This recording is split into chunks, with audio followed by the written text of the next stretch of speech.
Welcome to the BAM Pod. All right, welcome in everybody to the BAM Pod. I'm your host, Big Ed, and on the line tonight, I have got the winner of Potholes Reservoir up in Othello, Washington. Let's bring him in right now, Mr. Mike Matkowski. Mike, welcome into the show.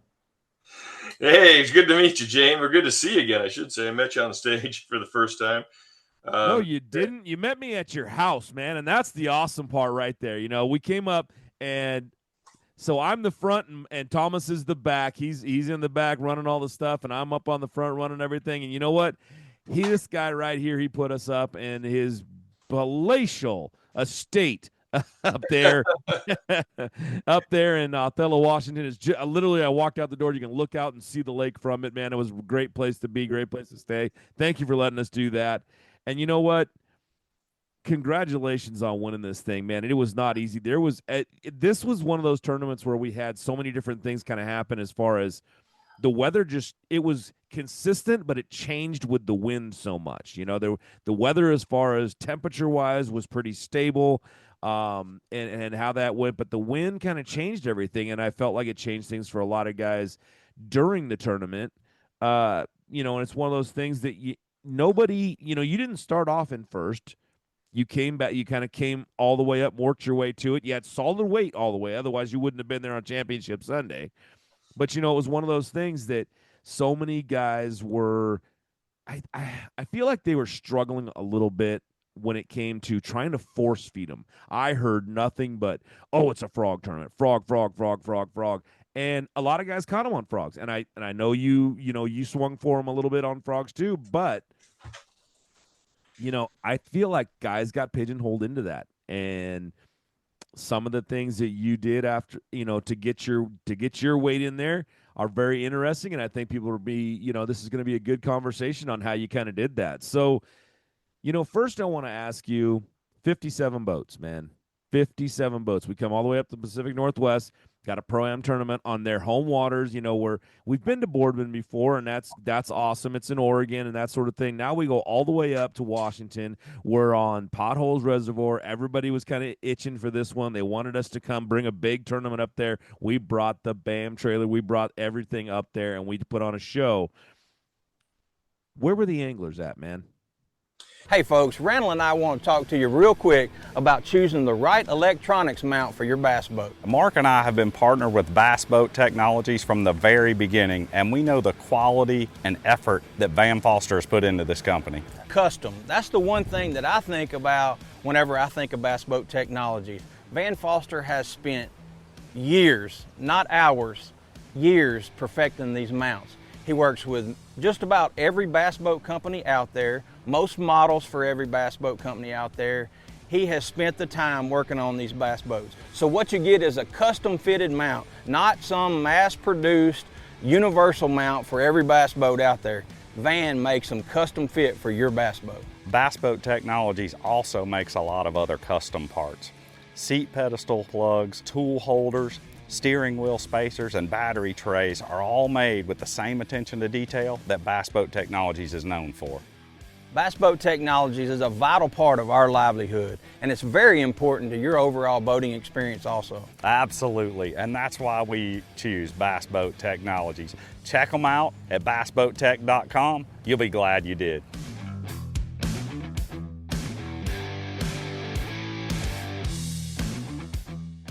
You know, that's a good question. I mean, I know there's a lot of good sticks that didn't show up. There's no question about it. I can't speak for them. I don't want to guess what their situation is, either job-wise or family-wise, time-wise. You know, I had younger kids at one time. I had a lot of commitments to sports and that sort of thing, and that is this time of year, summer and all.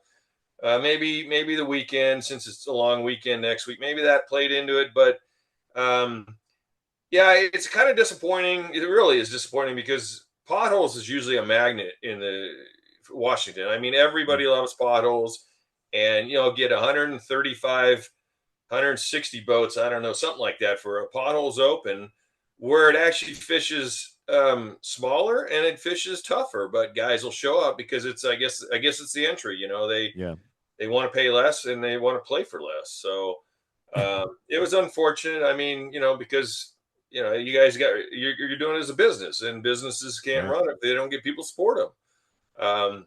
But I don't know. Boardman would probably be about the same. Be honest with you. Hopefully it's not, because Boardman, if you want to learn something on a river that's very difficult for a lot of guys in the state or other states that fish the river, this would be a great one to get in as a co. Even if your fish is at a pro level, you get in this one as a co, and everybody's going to catch fish.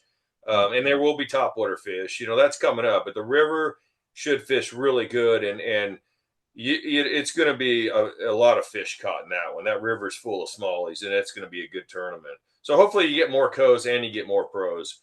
But we'll see. The weather on the river, if it blows, it can kill the day too, but more so than potholes. I do agree the wind changed the bite quite a bit. Those guys that like to move with reaction baits, killed the frog bite. I felt it killed the frog bite. Sunday was a lot better frog bite for my co. My backseater caught like 8 on a frog. I really wasn't throwing the frog because I felt the bigger fish weren't coming up. But I know one guy talked about a 6-pounder jumping over it. I think, well, Daryl's co got, I think, a 5-pounder. I think that was a frog fish. So there were some big ones caught, but my philosophy on frogs, if I'm going fishing for fun tomorrow, today it was 98 degrees, right? Dead calm all day long.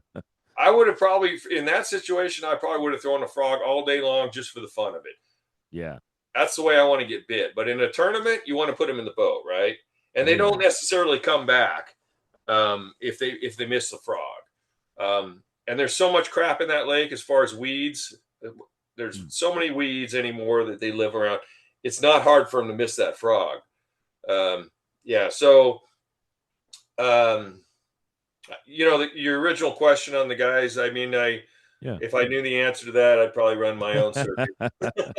I know, Nick. And that's really, it's a vague question. I mean, it's one of those things that I know going up there, I was hoping we were going to see, at least 90 boats, 100 boats would have been great. And I really think that it's just a matter of these guys are apprehensive. We all know what kind of happened with the Wild West thing with us. And unfortunately, we're still working through that for no reason at all, because we are 1,000% different than what they were, what they are. And, coming into this whole thing up there, I think guys were just like, well, let's see what they actually do. And when you do pro-ams, it is a difficult thing to do pro-ams. I mean, guys don't get that what BAM does is BAM is a media organization.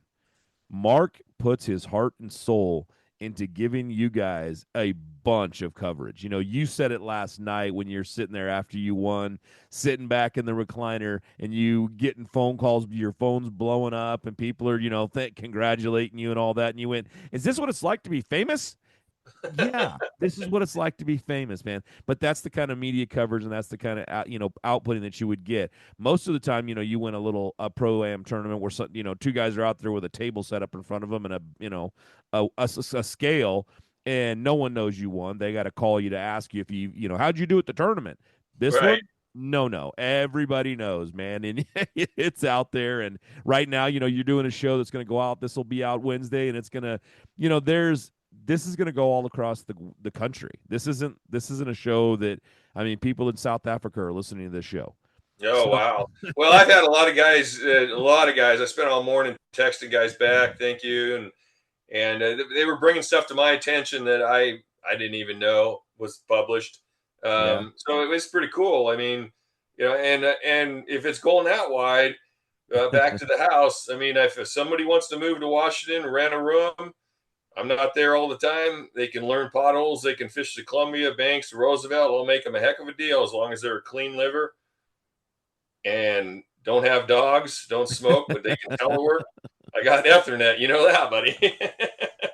All right, man. That's the whole thing. But we'll get to the tournament itself. Day one, I don't know exactly, I don't have everything brought up right now in front of me, but it's one of those things. It's like day one, you weren't quite in the top 10. You were in there. I mean, it's obviously you were doing well. You had a good bag of fish. Day 2, you have a better bag of fish, and you make Championship Sunday. And that was the most important thing that anybody can do in a pro-am is, make Championship Sunday. Cut day, I have always addressed that and said it's the most feared day in all of bass fishing for a reason. It is, you put your heart and soul into getting there and trying to make Championship Sunday. And when cut day comes, if you can't make that cut line, it's just all the money, all the effort, all the everything you put in is gone. It doesn't mean a darn thing at all. So you make that cut, you get into Championship Sunday.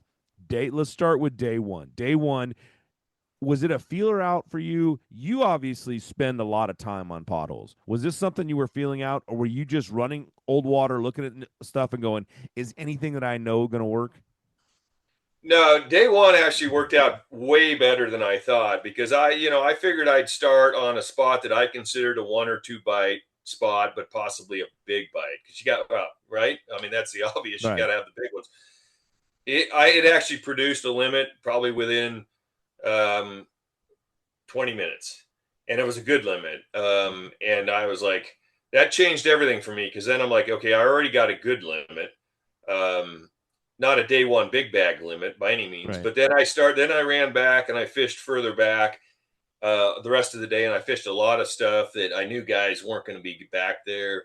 You really got to, you got to know the lake to be even getting to some of those places. And I was fishing for, 1 or 2 more big bites. And the flip side of that, if it didn't work out, like I get back there and it's either too low for that section or it's become too weedy, because the lake has become extremely weedy over the years. It was intended to be a dump for the canal systems for irrigation, and it's starting to look like a dump. I mean, there's weeds of all kinds all over. Some of the spots get clogged up. Some of the better drains get clogged up. And by that, I mean, when the water drains, it starts all coming through main channels, and the fish, of course, like that little current dropping 1.5 feet, probably a week at this point. Wow. So the first day I basically turned up.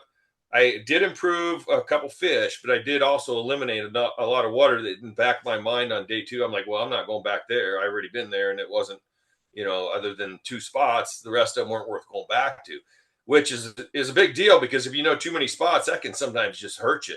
You're always going, man, I should run over there. Man, maybe I should run all the way up Crab, and you get up there and there's 10 guys up there, and so that's how first day went. Better than expected, quicker. And I think I joked with one of the guys. It's like, man, I didn't realize that getting up this early and going fishing is that much better than going out at 9 o'clock in the morning. You, one of the things that we kind of talked about back at the house and everything was your co-anglers, and I want to ask you that, because you said a couple things to me that were really interesting. Who was your day one co-angler? Oh, I knew you'd ask me that. He was a great guy. You don't have to worry about his name. Just kind of he was a great guy. He was out there to learn, and I think he learned a lot. He doesn't spend any time at all at potholes, so he showed up and just wanted a back seat and have fun, and that's really what it's about. You want to get experience, you want to learn. Yeah. Great kid, great guy. He wasn't a kid. I mean, I'm not 60 now, right? So, but yeah, he's just starting, I would say. His skill levels, and I think he probably learned a lot. I gave him a lot of advice. I shared everything I could to really give him his money's worth and give him a lesson. And I think he's going to take that back. He's connected on Facebook, so I know he probably appreciated what we did. I mean, I can't catch fish for the backseater, right? But I could give him every opportunity. And I treated my guys like it was a team tournament, because I know on potholes, I told them all, I said, don't get too comfortable with crap spread all over, because I like to move a lot if they're not biting. And they all realized it. If they were there, and they usually bit pretty quick, I'm not going to sit around and try to force feed fish that I can see on my forward facing sonar, because that just doesn't work at potholes as well as trying another spot and making more casts. So, yeah, day 2, I had a great young, I don't want to ramble too much. What was the question again? No, I was just asking about that, because you had said that one of the things that a lot of the in the pro-ams, it's tough because people get everybody gets different kind of personalities on the boat, right? Some guys mesh, some guys don't. But one of the things that we had talked about and you had said was that how much you got one of the high school students, you got one of the one of the guys, or two of the guys were from the Ukraine, and I struggled on stage getting those names right. Yeah, and you said you got to fish with one of those gentlemen as well. And it was just interesting to me that you were talking, one of the things you talked about with them, and I don't know if that was your day one guy or day three guy day two guy or what it was, but it was, he, at the end of the day, it's like he finally worked up and had the same color baits, the same kind of thing that you were throwing, but he was changing them so fast and learning how to do this. And when you're back there as a it's tough to just completely watch what the pro's doing and understand. And I just thought it was interesting the way when you were talking about them, that you were, what you just said, you were giving them all the opportunity in the world to do well and trying to teach them at the same time. But at the same time, you're out there trying to win a tournament, and you did, right, which is awesome, to see that you had that much knowledge to give out and 100% give some young guys coming up some really good mentorship. Big things are happening in Boardman, Oregon. At the heart of it all, the Boardman Chamber of Commerce and Boardman Community Development Association, working together to create opportunities, support local businesses, and build a thriving community. From new business growth to family-friendly events, workforce development, and expanding local resources, Boardman is making it happen. Looking to live, work, or invest in a growing community? Boardman is ready for you. Boardman's Community Development Association, strengthening Boardman's economy, one project at a time. Hey, Northern California bass anglers. Ready to elevate your fishing game? Ford Fairfield partners with Bass Angler Magazine to offer top-notch trucks tailored for your needs. Our simple pricing ensures a fair deal and exceptional service. We live and breathe bass fishing, participating in local tournaments to understand exactly what you need so you never miss a good bite. Visit Ford Fairfield today and let's hit the water together. Yeah, and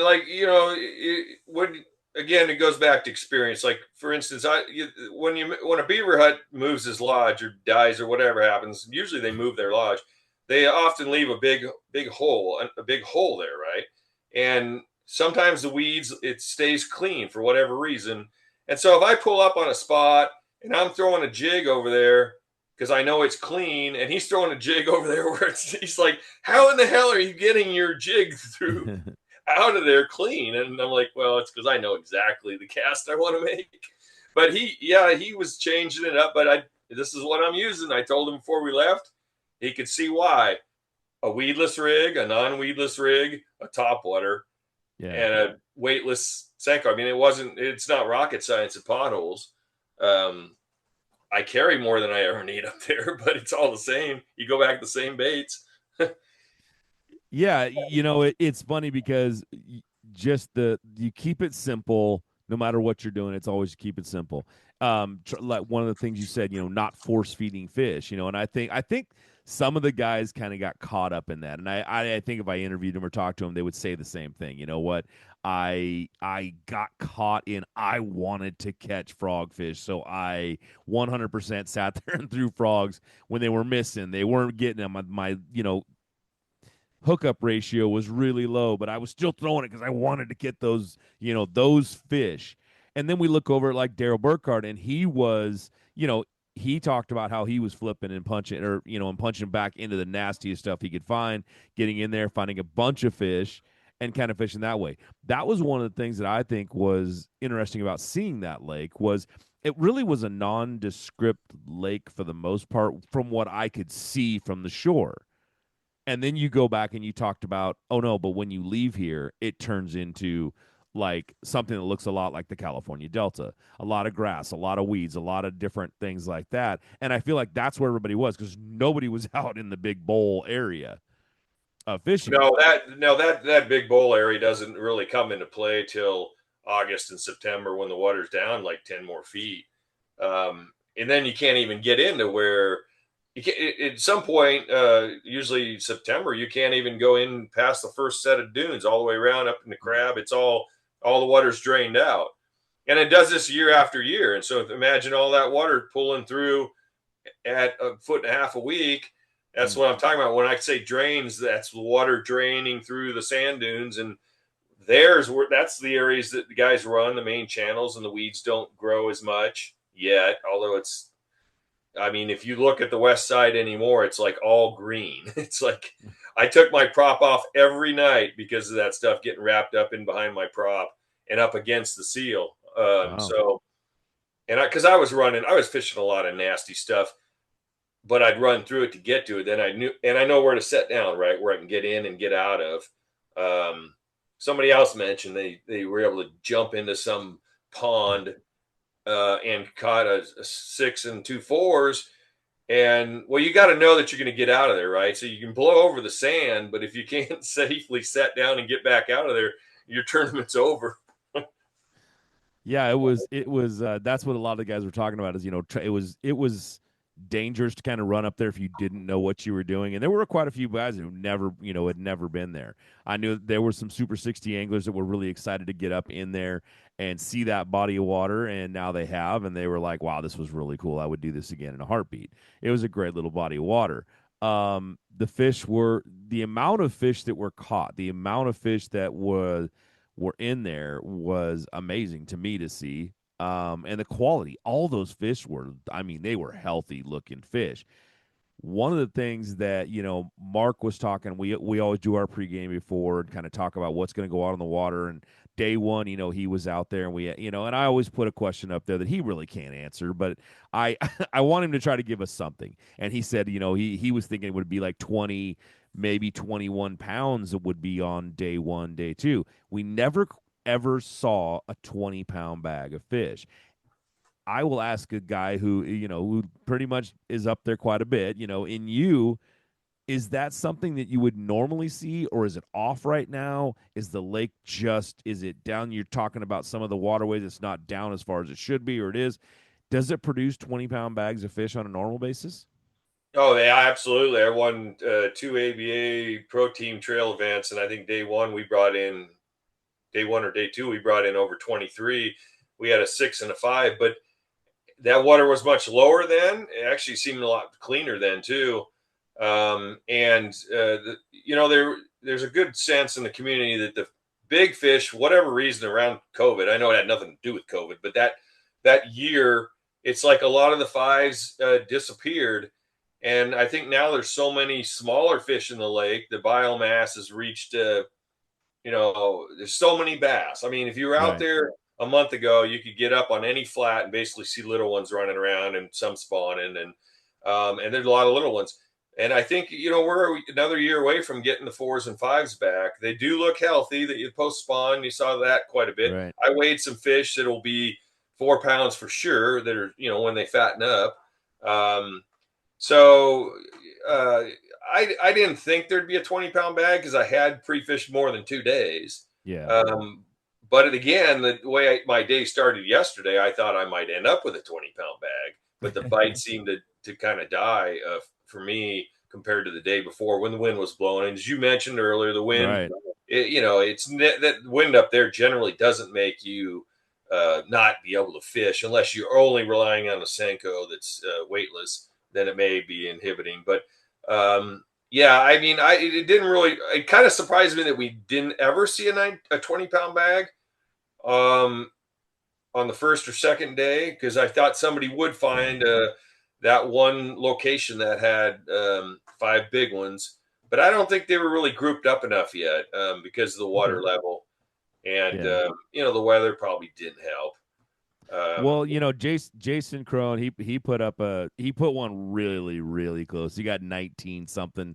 It was just under 20 pounds, and that, he had a good bag of fish on day 2, I believe it was, that he comes in and drops that 19 pounds on there. And that was a good bag of fish right there. And it was all, like, again, they was just so healthy to see what they were, how these fish looked. They weren't, even though they were post spawn, they were not all, there was a lot of food. I mean, walking the bank, looking around a little bit, I was seeing really good, forage fish. I was seeing a lot. There were a ton of crappie being caught right there. So a lot of young kids were coming down there. Some adults were coming down there. They're catching crappie. Is that the main forage in that, is the crappie? No, I would say the main forage is probably the crappie, bluegill, other young bass, and crawfish. I'd say those are the primary ones. I have to think they must eat. I've never had one spit one into my tank, but I have to think they some point they got to eat baby carp, and I know they eat catfish. I've seen them spit those up. A lot of big catfish that spawn in there, but I don't think I've ever had one spit up a crappie, but I'm sure they do eat them. Yeah. I mean, they fry, right? Walleye, perch, a lot of Right. perch start to come back. The perch. I think when the perch disappeared, that hurt. I think a lot of the bass because there used to be a massive perch spawn. When my kids were young, we'd go out and in the drains, and you could just see this perch swimming out.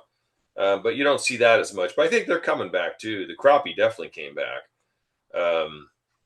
Yeah, I could see something. Some of those places I could see them up, bait fish flashing all over on my forward facing. So you knew there was life in the area, right? So that helps. Gives you an idea that whether or not you're in a dead area or there's life there. So, Well, when I think about the crappie fishing, the bluegill fishing, I think of very excuse me. I think of very specific colors. I think like the purples and the blues and the some stuff like that. And one of the things you kind of talked about was just the same color that works everywhere else in the world, basically, but that just green pumpkin, right? right. So if you're throwing out there and you're going out and just throwing green pumpkin around a lot, what is it that you're really kind of mimicking at that point? Is it just the crawdads? Is it just what are you looking for with that? I think I'm mimicking crawdads with that particular bait because I threw June bug a lot. I threw another color. It's kind of green, and I wish I could think of the name of it. The guy with Real Time Northwest Pro Series lures.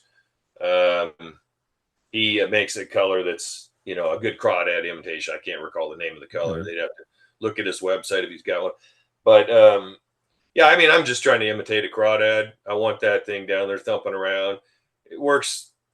That works all year up there. It works even better when the fish move out deeper. So June bug, I have no idea what they think that is. I think that's just black and blue. Yeah. I mean, they're not super choosy. I wouldn't say that Potholes is a finesse lake like the river can be.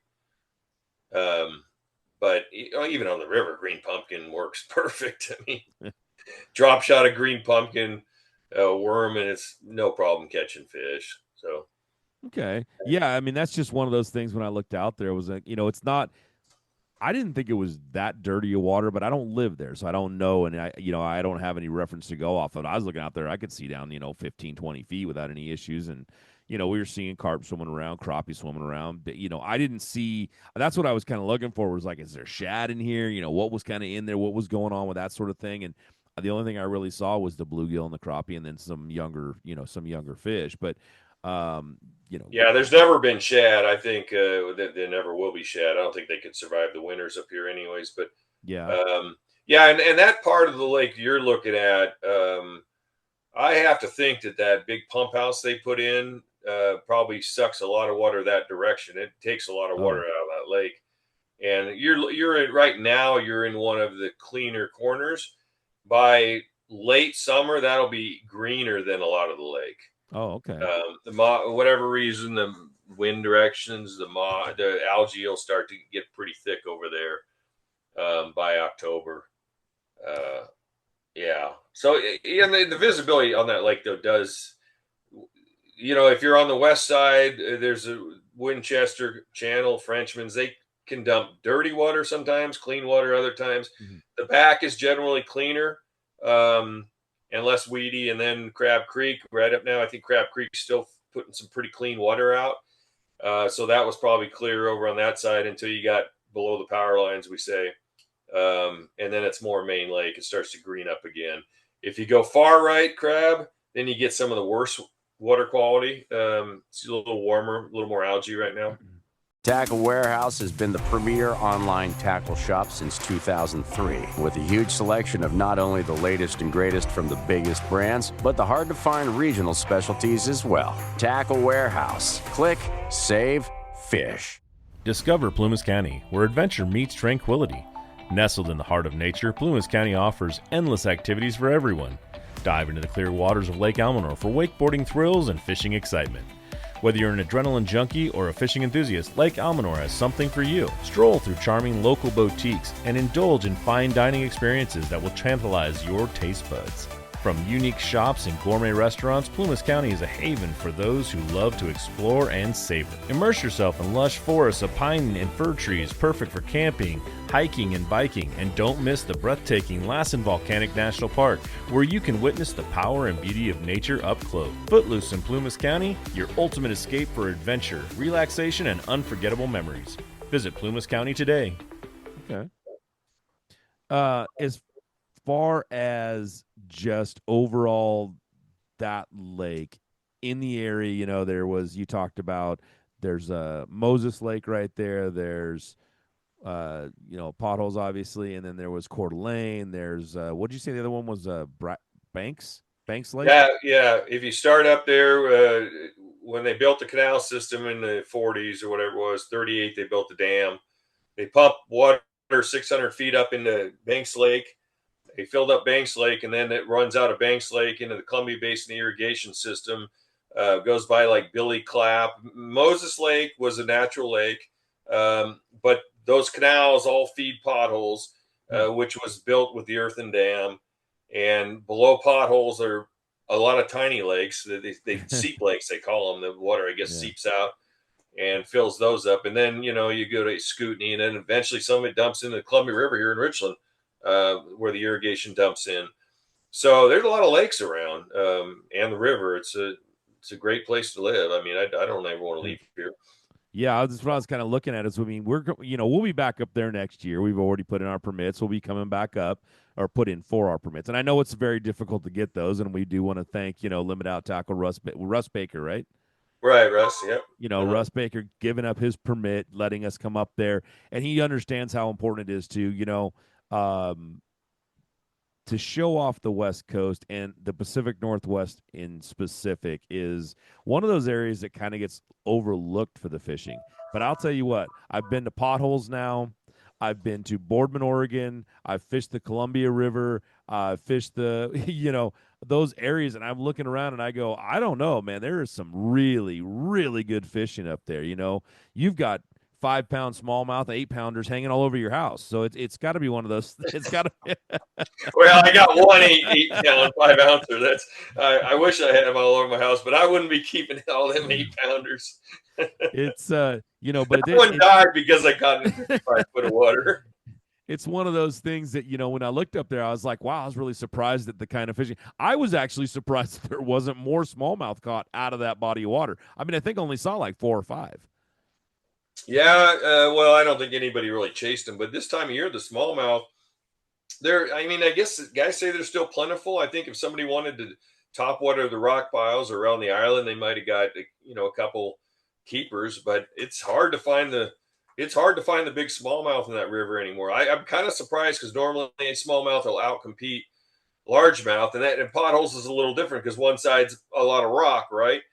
Basically half the lake's a lot of rock, which is more favorable for smallmouth. And then you got the dunes, but years ago, big smallmouth would go back in the dunes, and I'm talking way back and spawn. And you'd see them show up in the Potholes Open. Sometimes the Potholes Open, which was in April, would be one with smallmouth. And so those aren't as common as they used to be. And I don't really know why. I don't know if there's just that many more largemouth and they're actually out competing smallmouth. Or if it's a combination of largemouth walleye. I caught a walleye pre-fishing way back in the dunes. That's common. They go back in there, and but it doesn't really bother me that there's not as many smallmouth because I mean, if I want a largemouth fish, I go to Potholes. If I want a smallmouth fish, I go to the river, and it keeps you doing both, fishing for both, because there are clearly different techniques involved, right? Oh, absolutely. I mean, it makes it fun up there. I can definitely see why guys are attracted to going up there and fishing, why they do a lot of the fishing up there. I haven't been into, I keep saying Twin, it's not Twin, it's Tri-Cities area. When we were up there, I got to hear a lot about the different areas. Guys were really excited about talking about, because we talked about Moses Lake, and they're like, oh no, this can be so good, and Moses can be great, and Banks can be great, and Coeur d'Alene can be awesome, and they're big fish in that one. And fish that, the river itself, going up into Tri-Cities, that's a great area. So I think Mark's going to have a hard time trying to pick which one he wants to go up there and highlight next. Is there one that you like to fish more than just potholes? Well, there's several I haven't really fished. Like I hear Long Lake was guys that's had a great time up there. I don't know really how big that lake is. Coeur d'Alene is an impressive lake. Me and my wife won a couples tournament there, a club tournament, years ago. But talk about a beautiful lake. But again, I'm not an expert, so I don't know how well that would fish in a, what size tournament. In a larger setting. Yeah, in a larger setting. I know the Indians got one side of it, or Native Americans, excuse me, got one side of it, mile per hour limited, and they'll write you a ticket if you're going over 50. You got the chain lakes that you got to crawl through. So, I don't know. Those guys that fish that, they love it. They get huge bags certain times a year. I know the smallmouth have picked up there in that lake over the years, and they're I think guys are winning tournaments with big bags. But you'd have to ask somebody who's more familiar with that lake if it could fish a good bam there. Other than that, I mean, you get huge lakes like Chelan, and they're not going to have a tournament on them as big as they are. Banks Lake, yeah, a lot of tournaments on Banks, a lot of them on Roosevelt. Again, Roosevelt is one of those where I understand. I didn't fish the last Roosevelt tournament that Nixon's put on Northwest, but I think a lot of the guys run 50, 60 miles to fish that tournament up to the Spokane. So, some of those are, let's face it, I mean, gas in Washington is like second highest price in the nation, right? So a lot of guys don't necessarily want to invest gas money to run 60 miles one way in a day, right? Let alone 3 days in practicing. So it's kind of like Potholes is the easy place to have a tournament, right? And guys usually do show up. So I don't know. Maybe we'll figure it out. Yeah, I'm sure we will. And it's one of those things, but getting back on, Potholes, let's talk about your day 3. Now you've got everything up there. You've got, you're in the top 10. You've got Burkhardt is, he's leading this thing, and it's honest. And I said it right on the stage. I go, this is yours to lose. And unfortunately for him, he did. You came in. Right. People were talking about it. I had talked to a couple of guys, and they were like, don't overlook Mike. I mean, he knows this lake well, and he's one of those guys that can really turn it on at the end and win this thing. And they were right. You came up, you got in there, dropped the good weight on there that you needed. And, was it anything that you said, what, day 1, day 2, this is this, but I need to change up and go to that? Or did you just stick with your plan and said, what, this is going to hold out and this is the fish I'm going to catch? No, actually, I figured I did probably burn my fish pretty good on day 1 and day 2. And I had a backup plan. In that case, I was going to start fishing different areas of the lake and stuff that I felt pretty confident nobody had pressured yet, more main lake type stuff. And my first area was, I think I did pick up one fish, one keeper, but it dried up just like I thought it did. I hit a new spot I hadn't caught. I hadn't fished. I stuck a 1/4 good one. I didn't weigh them all separately. But that was like, okay, I didn't catch a fish there yesterday. So that told me just start running new water. And for the most part, a spot that me and my second day partner wrecked them on. I mean, we caught like 15 fish there. We caught one. I told my third day partner, I said, we're going to go over there. And I'm just waiting until 10 o'clock. That's when we were over there. No rush. And we went over there and we only caught one fish. I thought we were going to catch both catch limits the way it was the day before. We caught one fish. I visited that dune twice in the day. We caught one fish out of it. I was shocked by that. But I hit another spot early in the morning, a main drain, a point in the drain, and I stuck two good ones there. And I thought I was like, I'm rolling. I'm gonna work on a 19-pound bag. I didn't get there, but I think it did get tough again for a while, and then it seemed like the afternoon bite picked up again. And of course, we weighed at 2, so we had a little shorter day. for day one, I had a long day, like 3:30, I think it was. 53rd boat out, I had a long day. And that hour and a half matters. But we did run to the back of the lake yesterday afternoon, and I improved my bag twice. And that got me to 16, whatever I was, 29. I didn't know that would do it. I said 17 in the morning it would take, and I fell short of that, but it did end up to be the case that, it was enough.